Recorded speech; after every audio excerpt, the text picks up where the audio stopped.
Hey guys, my name is Elijah, and in this tutorial I want to show you how to see how many files are in a folder in Google Drive. So let's say I will pick this folder and transfer this file over to this folder. We want to see how many files is in this folder. So click on it, and then I will create a new folder just for the sake of having more files.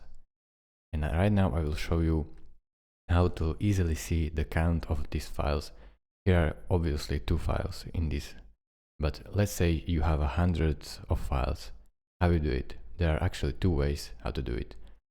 Select the top one and hold shift. So I am holding shift, select the top one, and still holding shift and select the completely bottom one.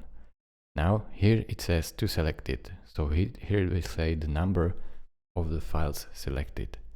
Now deselect it, and I will show you another faster way.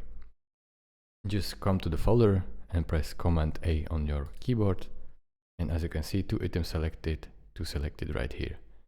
You can also see it like if you drag on them selecting here, right here it says 2 as well in this blue circle. So there are really a lot of ways how to see this, but this is the main ones. Thank you guys for watching. If this video was helpful to you, consider subscribing and liking this video, and I will see you in the next tutorial. Bye bye.